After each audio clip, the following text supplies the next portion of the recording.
Dear students, today we'll learn about simple harmonic motion. Before learning simple harmonic motion, we should know the theory of simple harmonic motion.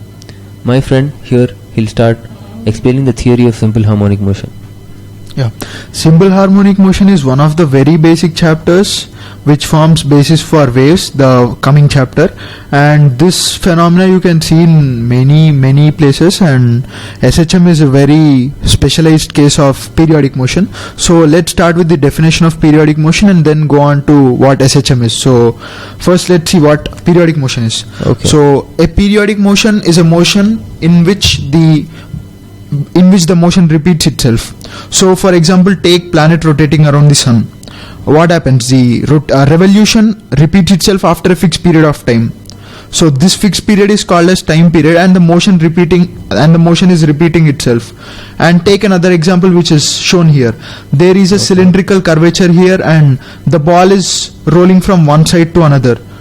So this motion will be repeating itself after a fixed period of time. So this is also a periodic motion, and you can see many periodic motions in your daily life. So coming to SHM, what is SHM? It is a special type of oscillation in which a particle oscillates on a straight line, and the acceleration is always directed towards a fixed point, and it is proportional to displacement. Like, these words are very important. It's an oscillation, okay, that's the first point, and it oscillates on a straight line, okay, that's fine. But the next point, which is very important, acceleration is directed towards a fixed point. Suppose I take the spring block system, fine. So this is the equilibrium position. I disturb it from this equilibrium position by pulling it slightly aside. So the block comes somewhere here. So it tries to go inside because the spring force is inwards, and then due to the inertia the spring compresses and the block comes here. So now the spring is in a compressed state, and now it pushes the block onto right. So the force is always directed towards a fixed point, or acceleration or force, anything. It is always directed towards a fixed point, and it is proportional to the displacement. Farther is the block from the fixed point, more is the acceleration. Okay. So that is what we have written here. A is proportional to x, but in a negative sense, because it is opposite to the direction of displacement. Okay. It is proportional to the magnitude, but it is opposite to the direction. Okay. So we get a proportionality constant called as omega square.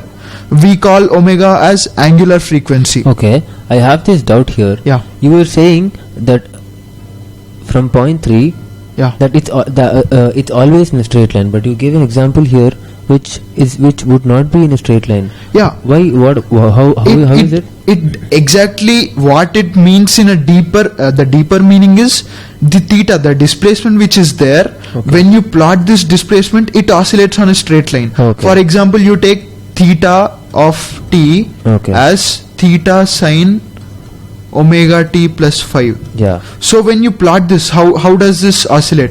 About some equilibrium position, it oscillates about a straight line. So yeah, this is what the equation, these words mean. Okay. Yeah. Let's go on. Yeah. And next, okay, let's use Newton's second law.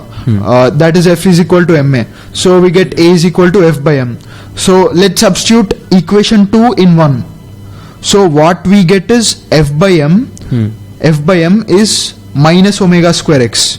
Yeah. So we get F is equal to minus m omega square x. So let's denote m omega square by a parameter called k. Fine. So F is equal to minus kx. So now we can get a different interpretation of SHM like this. The force is proportional to the displacement, and it is always directed towards a fixed point. Okay. And it is in the opposite direction of displacement. That is what we can infer from this equation. Okay. So this is an alternate definition of SHM. So these interpretations will be very useful in solving the problems. Suppose you get a problem to find whether the motion is in SHM or not. These are the tips which have to be used to find whether the body is in SHM or not. You check if the force is proportional to the displacement, or you check if the acceleration is proportional to the displacement. Okay. So these are the checks which have to be made if the motion has to be, if you have to check the motion is in SHM or not. Okay. Okay, let's look into the parameters which define or which characterize the SHM. Okay, the first parameter is called as time period. Time period is nothing but it's the smallest time interval for the motion to be repeated. So for example, take the spring block system. So when take the spring block system, so you displace it by by x, so it comes here. So and again it goes to this extreme because the spring tries to pull it inwards, and then when the spring compresses, again it comes to this position. So one cycle is completed from this position going to the other extreme, and it again comes to this extreme point. So the time required to complete this motion is called as time period. So you're saying time required to complete one revolution, one cycle. Revolution. One cycle is a time period. Yeah. Yes. And frequency is nothing but number of times this motion is repeated in a unit time interval. So obviously it will be inverse of time period. So frequency is inverse of time period. So you're saying number of times it will rotate in one unit of time. Yeah. It might be 1 second. So we are considering it to be v is equal to 1 by t. 1 by t. Yeah. Yeah.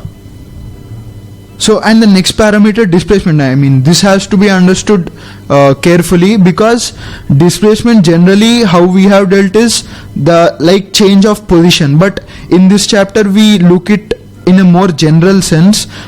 We take it as a change of physical property which is under consideration. Like for example, in the spring block system we take the linear displacement x, we consider this as displacement, but in a pendulum we consider this theta as displacement. So this is how it varies. Like this theta is the values of theta is the displacement, and amplitude. Okay. Amplitude is nothing but the maximum value of displacement. Suppose pendulum can reach up to a maximum value, say theta is equal to theta naught, and not more than that. So that value is called as amplitude. Okay. So it can reach theta naught on this side and again theta naught on this side. Similarly, this can reach x naught on this side and x naught on the other side. Okay. So from the first equation, that is a is equal to minus omega square x. So a is the acceleration. A can be written as d square x by dt square. So by solving this differential equation, by applying appropriate boundary conditions, we get to this solution.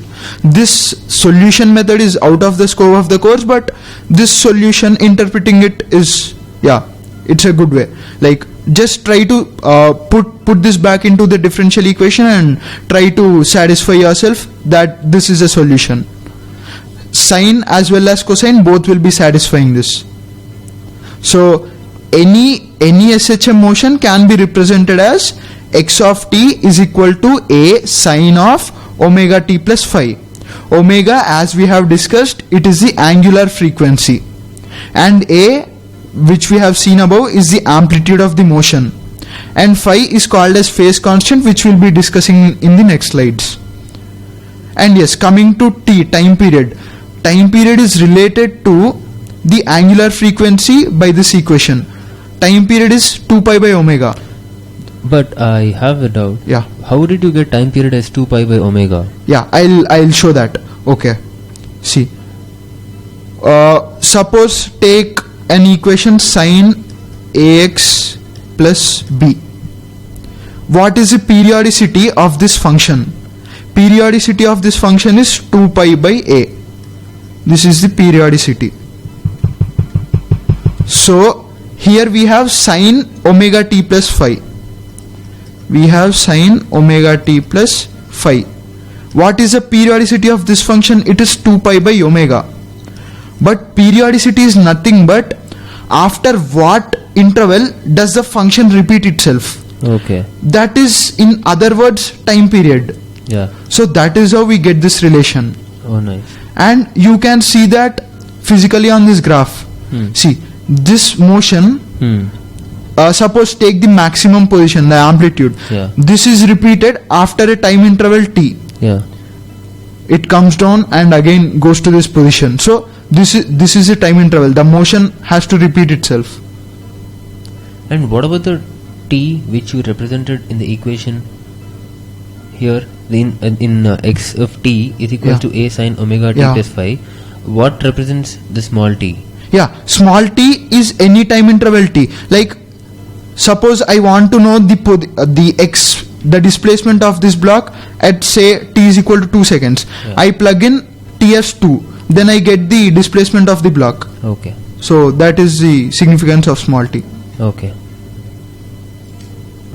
Fine. Now let's look into velocity and acceleration of a particle which executes SHM. So consider x is equal to a sine omega t plus phi. Now velocity is nothing but dx by dt. So when you differentiate this x with respect to time, you get velocity as a omega cos omega t plus phi. So you can write it in a different form, that is v is equal to omega into under root a square minus x square. How did you get that? Yeah. So what you can do is cos of omega t plus phi is nothing but under root 1 minus sine square omega t plus phi. So using that relation you can arrive at this. Okay, let's move on. And then from this what you can see is V max is a omega, because a omega cos omega t plus phi, the maximum value which cos can attain is 1. So V max is a omega. Okay. And then coming to acceleration is nothing but dv by dt. So we differentiate velocity with respect to time. What we get is minus a omega square sine omega t plus phi. And now what you can see is a sine omega t plus phi is nothing but rx. Okay. So you get a is equal to minus omega square x, and this is what the SHM definition says. Yeah. A is minus omega square x. And similarly you can say a max to be minus omega square a. Because x is the maximum it can attain. Yeah, is x the amplitude. Yeah, exactly. Or you can see it this way also. The maximum value of sine is plus 1. Yeah. So it is minus or plus or minus omega square, because it can go to minus 1 also. Yeah. Coming to phase. Okay. This is a very important parameter which you must not have faced previously, and this is going to come in the next few chapters, that is in SHM and waves, and this has to be understood clearly. So what is phase? Phase is the quantity omega t plus phi. Okay, what is the physical significance? It determines the state of motion of the particle. Okay, fine. So let's take x as a sine omega t and see how phase affects the state of particle, state of motion. Can you please describe what is the state of particle? Yeah, I'll tell that only. I'll define the state. Okay. So state says what is the position of particle, and it also says the velocity at that position. Okay. So these two are affected by phase because these two are inside the sine and cosine. Suppose you take velocity. This inside part is omega t plus phi. This is what phase is.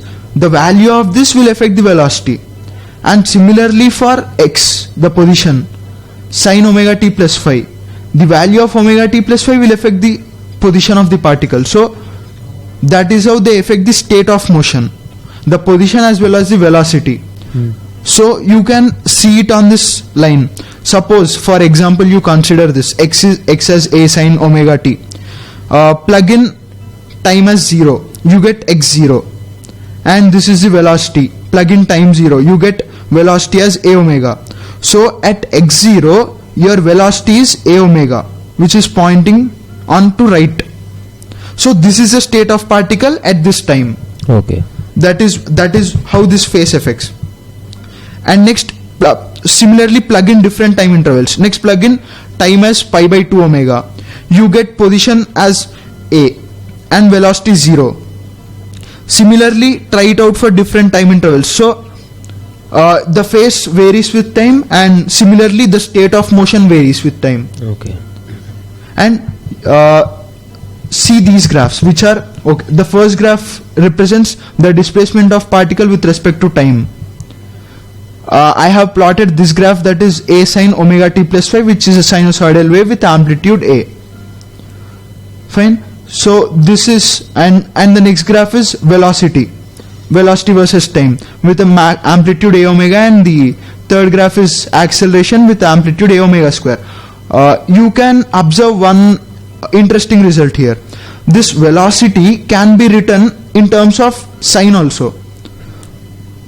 So you can say that displacement and velocity are out of phase, because when the position is 0, the velocity is maximum.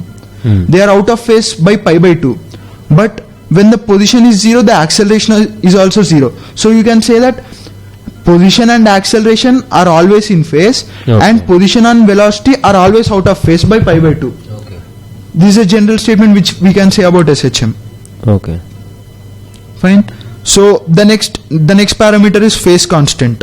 Phase constant is nothing but this phi which you are seeing here. Phi is the phase constant. So what is the physical significance, or how does it affect SHM? Okay. This depends on displacement and velocity of the particle at time t is equal to 0. Okay, let's take two cases. That is, first case is a simple pendulum at time 0. It is at theta is equal to theta naught and with velocity 0. Like that is, it is at rest at some theta naught. Okay. So when you plug in these values into theta of t is equal to theta sine omega t plus phi, you get phi as pi by 2, and theta, say theta dash, you get theta dash as theta naught. So this initial position has given phi as pi by 2.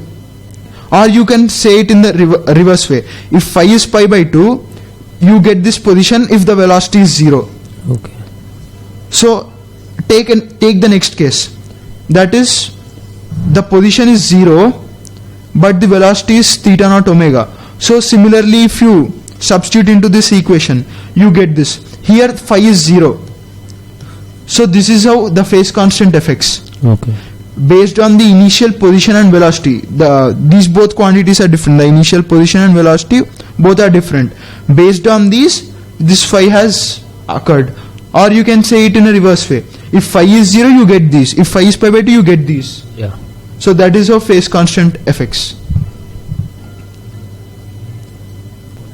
Till now, we have been studying about displacement, velocity, acceleration, phase and phase constant.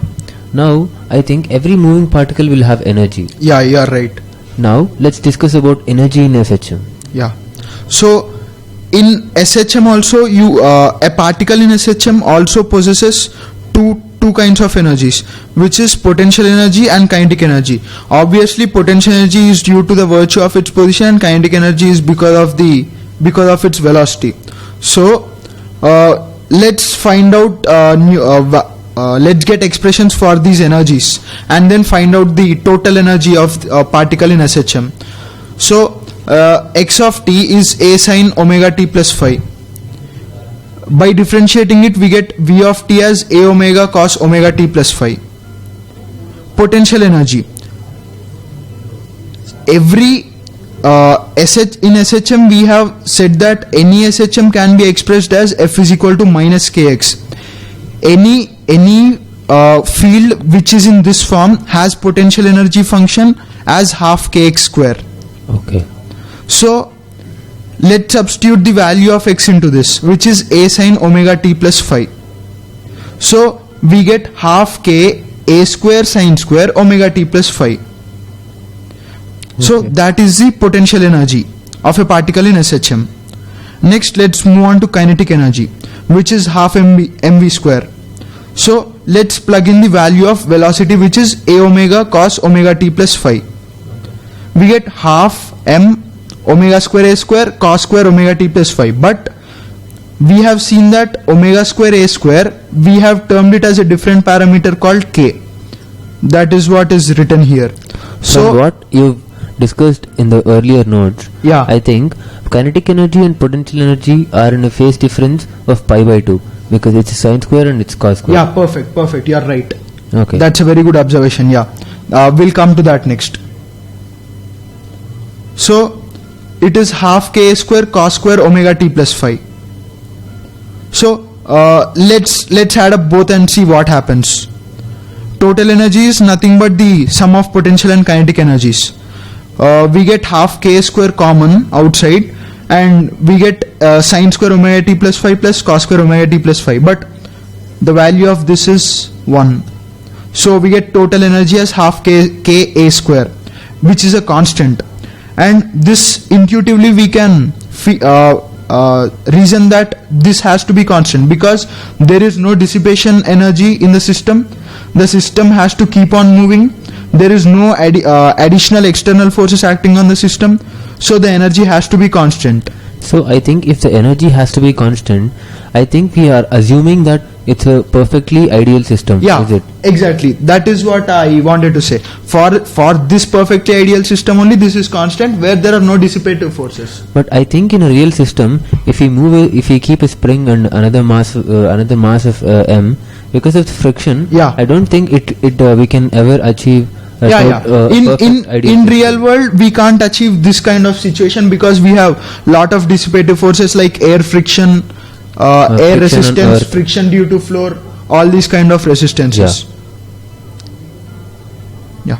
So let's see. As you have already said that they have a phase difference of pi by 2. Let's plot them and see how they are varying. Yeah. So these graphs, when plotted, look something like this. The pink graph is the potential energy curve, and the other blue graph is the kinetic energy curve.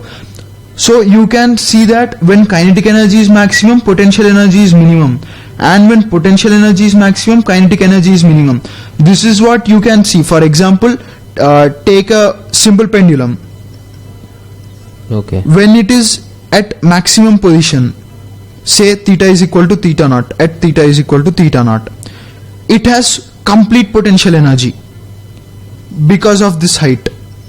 It has full potential energy, but the velocity is 0. The total energy is manifested in the form of potential energy.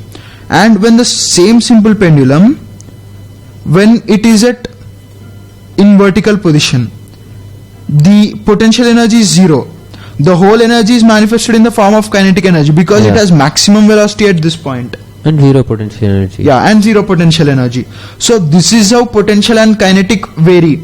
Yeah. When one decreases, the other increases, and when other decreases, this increases. Yeah. So this is what we get. And potential energy and kinetic energy have a time period of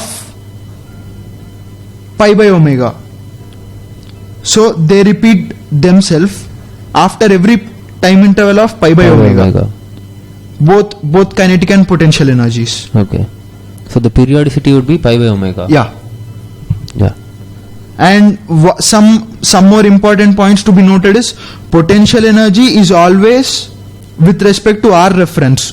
So in the problems you will be looking at the examples where the kinetic energy of the system is more than total energy. Okay. This kind of situation may also occur, and the particle can be in SHM. Okay. So it is not always that kinetic energy has to be less than total energy. It depends on the potential energy reference. Okay. Anyways, students, we have learned almost all the concepts of simple harmonic motion, and now let's move on to problems of simple harmonic motion, and let's learn how to apply the concepts of simple harmonic motion.